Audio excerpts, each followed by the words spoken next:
गणेश जी का वाहन मूषक ही क्यों है? यह जानने की जिज्ञासा सभी को रहती है, किंतु इस घटना के पीछे बड़ी रुचिकर कथा है।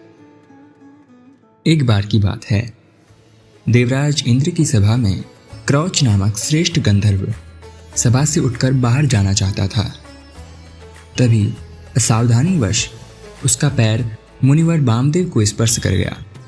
अपने आप को अनादरपूर्ण देखकर मुनिवर ने क्रौच गंधर्व को तुरंत श्राप दे दिया कि तू मूषक हो जाएगा। भयभीत गंधर्व हाथ जोड़कर मुनि से करुणा प्रार्थना करने लगा। तब दयालु ऋषि ने पुनः कहा कि जा तू देवादिदेव गजानन का वाहन होगा, तब तेरा दुख दूर हो जाएगा। उसी समय क्रौच गंधर्व मूषक बनकर महर्षि पराश ऋषि के आश्रम पर गिर पड़ा। वह मूषक अत्यंत विशाल और भयानक था। उसके दांत अत्यंत तीक्ष्ण और भय उत्पन्न करने वाले थे। उस महाबलवान मूषक ने पराशर आश्रम में भयानक उपद्रव किया। पात्रों को तोड़-फोड़ कर समस्त अन्न समाप्त कर दिया। ऋषियों के समस्त वस्त्रों को कुतर-कुतर कर टुकड़े-टुकड़े कर डाले। उसके पूंछ के प्रहार से आश्रम के कई वृक्ष धराशायी हो गए।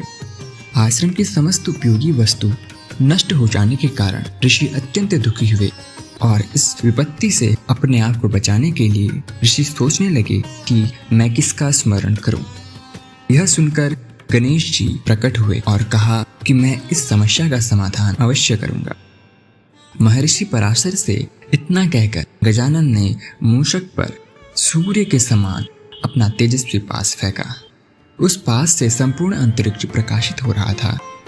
पास से गणेश जी ने मूषक का कंठ बांध लिया और उसे बाहर निकालने लगे।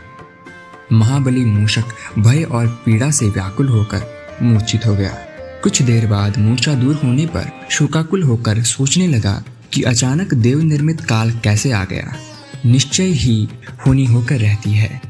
मैं अपने दांतों से पर्वतों को नष्ट कर देता था और देवता, असुर, राक्षस और मनुष्यों की तो कोई गणना ही नहीं करता था। ऐसे मुझ महाशक्तिशाली का गला किसने बांध दिया?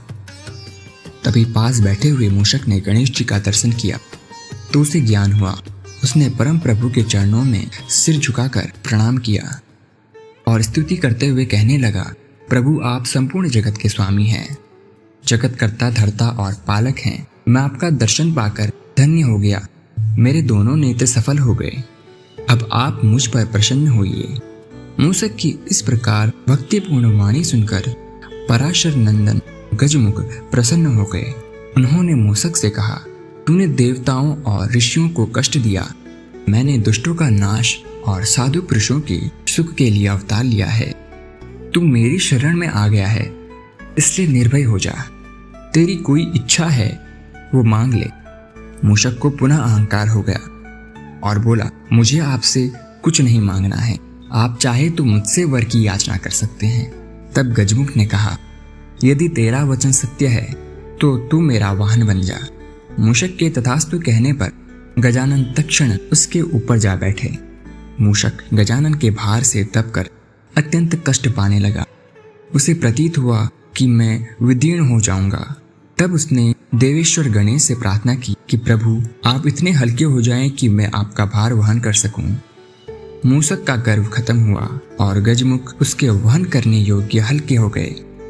गजानन की यह लीला देखकर महर्षि पराशर ने उनके चरणों में प्रणाम निवेदन कर कहा, अत्यंत आश्चर्य, बालकों में इतना पौरुष मैंने नहीं देखा। इस प्रकार गजानन ने मूषक को हमेशा के लिए अपना वाहन बना लिया और महर्षि वामदेव के श्राप से मूषक बने क्रौच गंधर्व का प्रायश्चित आरंभ हुआ।